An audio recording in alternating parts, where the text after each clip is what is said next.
tiens tout d'abord à remercier Pluriel pour le travail de préparation de ce congrès et Trends pour son soutien et ces beaux pays pour nous accueillir. Lors d'un congrès qui commémore les 5 ans de la signature du document sur la fraternité humaine, une sorte d'évaluation de sa réception ne pouvait manquer. Ma proposition a donc consisté à analyser l'impact de ces documents parmi les communautés musulmanes de l'Espagne, à travers des entretiens en face à face ou par vidéoconférence avec les principaux dirigeants islamiques du pays, ainsi qu'un nombre important d'imams et des présidents des conseils des mosquées. Concrètement, j'ai mené 30 entretiens après avoir élaboré un questionnaire qui pourrait nous offrir des données significatives sur la réception du document, son impact sur les communautés, son évaluation et son degré de conformité avec son contenu. Même si certaines réponses étaient prévisibles, la recherche a également fourni des données intéressantes. Présentons d'abord l'échantillon choisi, sa pertinence, mais aussi ses limites. Le plus pertinent de l'enquête est d'une part l'importance des personnalités interviewées et d'autre leur grande variété. Il s'agit des dirigeants de deux grandes fédérations des communautés islamiques en Espagne, l'Union des communautés islamiques d'Espagne, UCIDE, et de la Fédération espagnole des entités islamiques, FERI, ainsi que des fédérations locales des régions avec une présence plus grande des musulmans en Espagne, la Catalogne, l'Andalousie et Madrid. Nous avons également ajouté aussi Valence et au nord, le Pays basque. À la diversité des présences dans la géographie espagnole, il faut ajouter la diversité des courants représentés et des pays d'origine des interviewés, en essayant de maintenir une proportion similaire à celle des migrants dans les pays.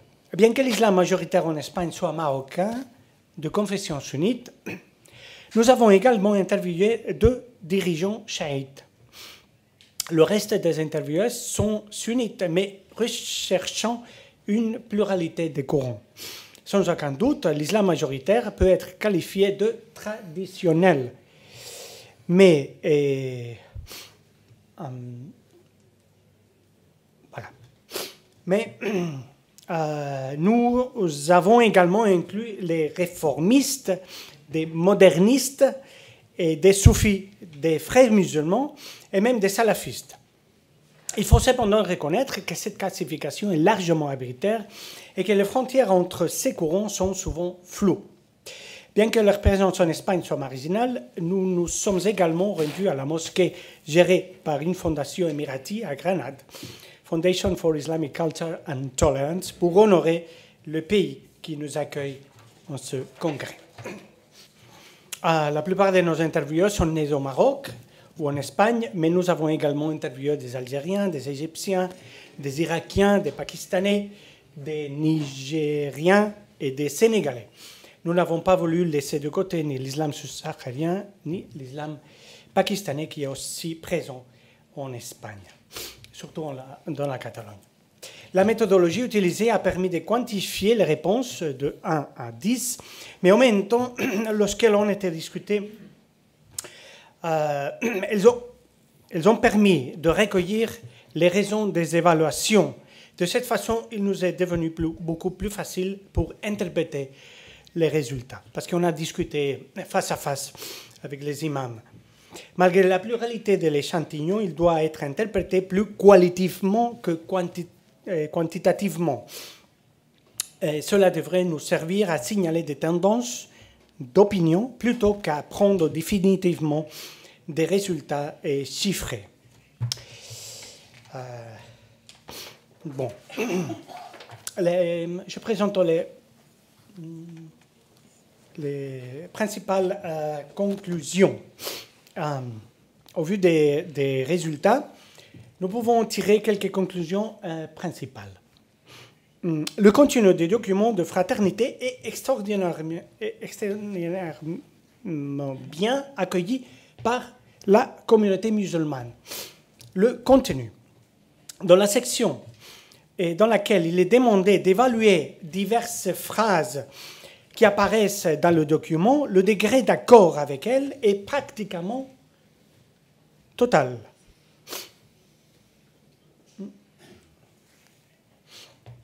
Okay. Il n'y a aucune opposition envers la phrase qui dit que tous les êtres humains sont des frères. Et non plus vis-à-vis de celle qui dit que Dieu a créé tous les êtres humains égaux en droit, en devoir et en dignité. L'inclusion du mot dignité résonne particulièrement positivement aux oreilles des dirigeants islamiques, à tel point qu'ils ont tendance à ne pas s'interroger sur les répercussions juridiques spécifiques de l'expression égalité des droits et des devoirs au sens fort. Il n'y a aucun doute sur la condamnation de toutes les formes et manifestations du terrorisme. Vous voyez ici, c'est exactement la question que je leur ai posée, notamment contre les lieux des cultes. Et aussi sur le fait que les religions n'incitent jamais à la guerre, n'invitent à la violence, mais ces malheurs sont le fruit de la déviation des enseignements religieux, de l'usage politique des religions. Certains se sont demandé ce qu'il fallait entendre par terrorisme, et d'autres auraient souhaité la notion de terrorisme d'État, que la notion de terrorisme d'État soit explicitement incluse en référence à Israël. Il y a presque unanimité dans les phrases qui ont un fond coranique, comme l'idée que la pluralité des croyances, de race ou de sexe relève du dessein divin. Il est significatif de la comparer au problème que cette phrase a eu dans sa réception parmi les catholiques. Il est vrai que c'est un principe de la foi islamique d'affirmer que tout ce qui arrive dans la création est dû à la volonté de Dieu. Cette phrase ne pose donc pas de problème. Si une pluralité existe de facto, elle doit être due à la volonté divine. Il y a aussi un verset qui nous verrons plus loin où Dieu déclare avoir créé les êtres humains dans une pluralité de peuples et de tribus. Et les réponses sont très différentes en ce qui concerne la question de la phrase qui dit « Quiconque tue une personne est comme s'il avait tué toute l'humanité ». En fait, la question, c'était... ça n'a pas été exactement ça, si on est d'accord, parce que tous étaient bien sûr d'accord. Mais la question, c'était si il aurait fallu inclure la mention de personnes innocentes dans le document. Ça a été ma question. Parce que dans le Coran, il n'est pas simplement dit qui tue un homme, mais qui tue un homme qui n'a pas tué un autre et qui n'a pas semé la corruption sur la terre. Donc cette spécification n'a pas été incluse dans le document. Le texte ne l'inclut probablement pas pour éviter d'entrer dans les débats sur qui est innocent ou non, et pour ne pas donner lieu à la légitimation de la peine de mort, avec laquelle le pape François n'est pas d'accord. Il y a eu des réponses très, très différentes, comme vous voyez, à la question. Il aurait fallu mettre... certains ont fait valoir que le Coran aurait dû être pris au sens littéral, car il ne contient aucun mot de plus. D'autres considèrent que son inclusion évite les malentendus et qu'il faudrait préciser qu'il s'agit d'innocents, car dans certains cas, la mort peut être justifiée. D'autres, cependant, considèrent que son inclusion n'est pas nécessaire puisque la sentence est religieuse et que, en revanche, la détermination de qui est innocent et qui ne l'est pas appartient au juge. Enfin, une personne qualifiée de moderniste, muhaddisoun, c'est-à-dire quelqu'un qui est favorable, par exemple, au mariage homosexuel et à d'autres éléments de la culture occidentale moderne, a affirmé avec vigueur, en s'appuyant sur une interprétation très différente du verset, que le mot innocent devrait être inclus pour souligner la gravité du meurtre d'une personne précisément innocente, comme par exemple les civils palestiniens tués à Gaza et les civils israéliens tués par les attaques de Hamas. Il a dit. Bien, deuxième conclusion, c'est préférence du concept de citoyenneté à celui de minorité.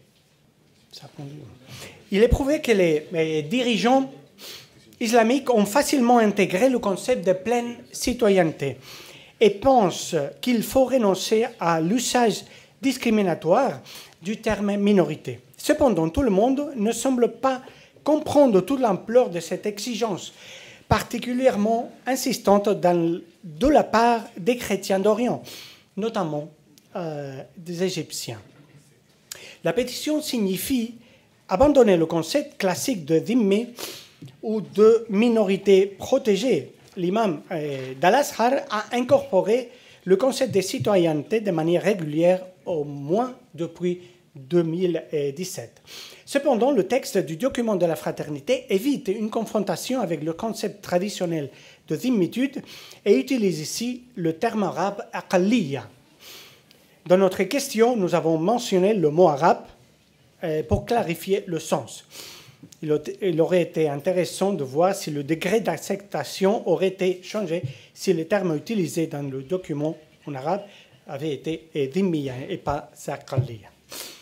L'un des imams de l'enquête, d'origine espagnole et de formation particulière, a exprimé ses réserves sur cette phrase, si elle signifiait bénir le modèle français de laïcité dans lequel les droits semblent correspondre uniquement aux citoyens et non aux communautés, et surtout à sa visibilité publique.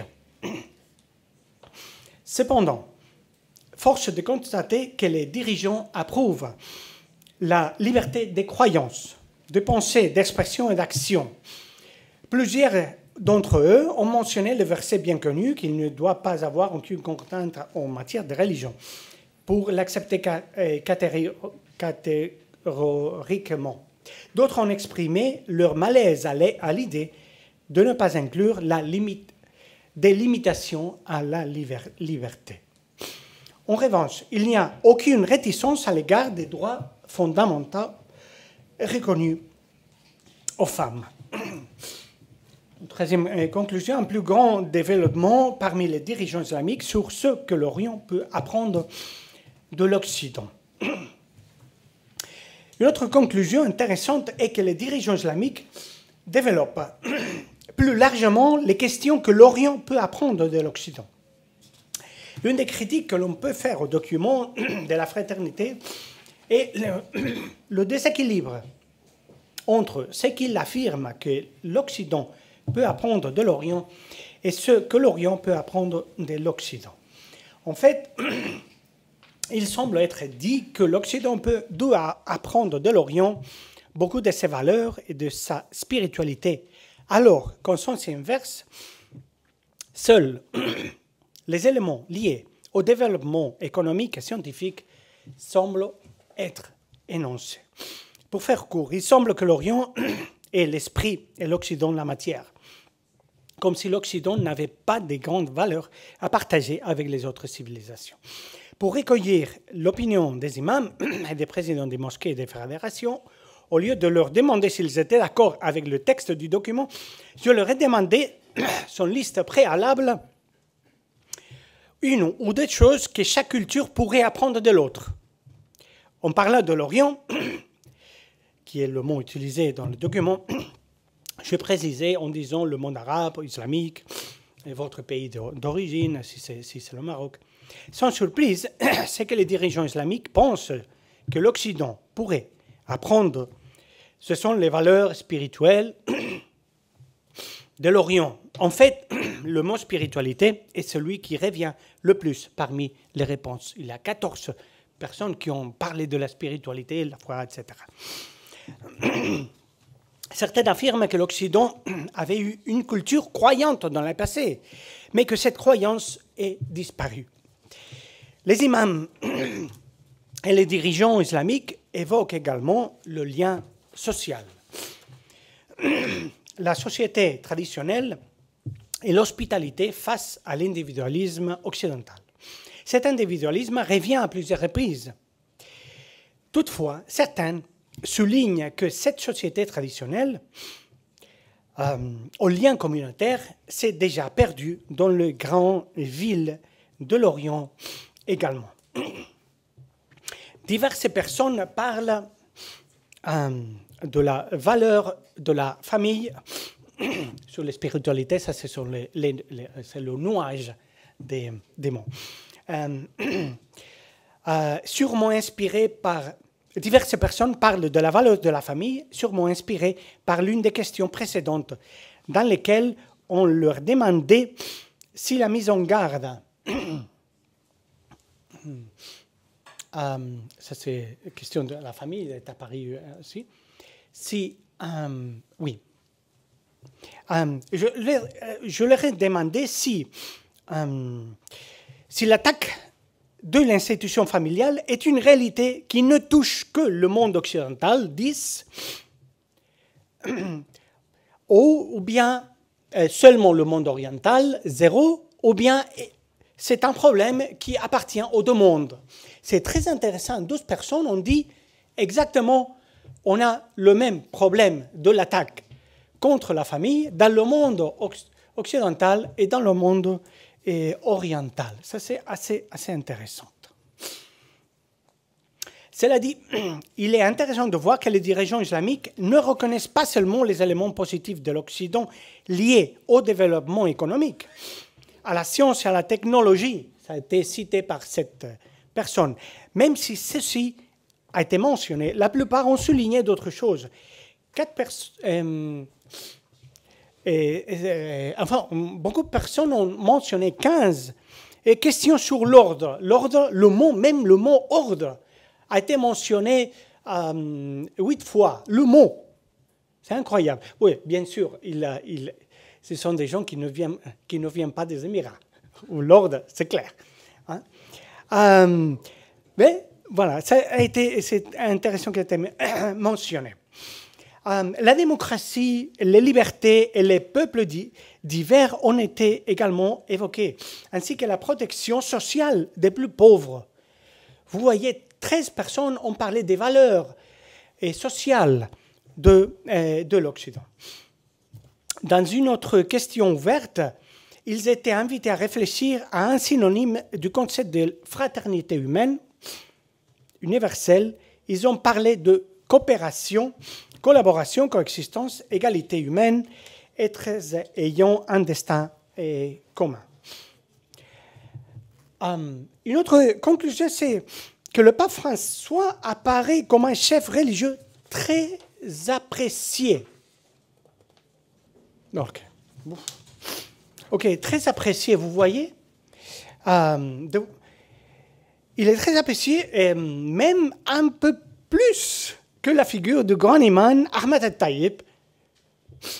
C'est ce que si vous voyez ici, les réponses sur l'opinion du pape François et le niveau de confiance que vous avez en l'imam d'Al-Azhar. C'est assez curieux.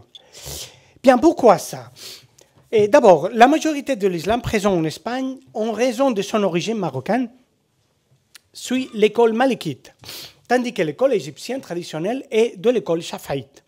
Par conséquent, l'imam d'Al-Azhar n'est généralement pas la principale référence en matière juridique pour les musulmans de l'Espagne.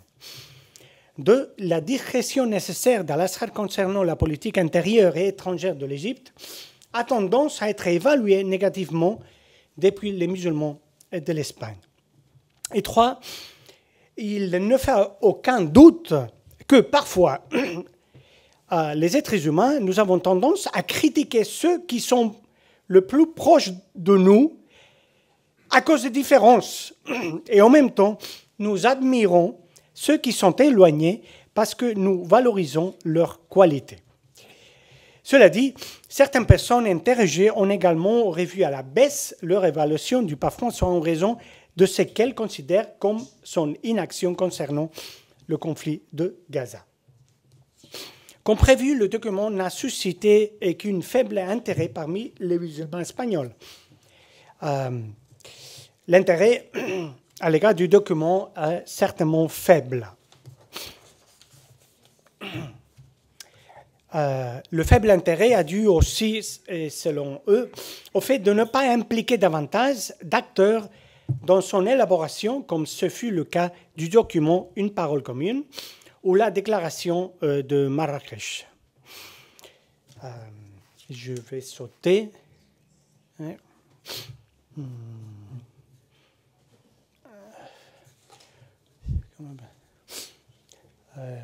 Je leur ai posé la question comment la communauté musulmane a reçu le document avec intérêt, pas beaucoup, ou bien, et une autre question avec rejet ou bien acceptation, c'est plutôt avec acceptation du document.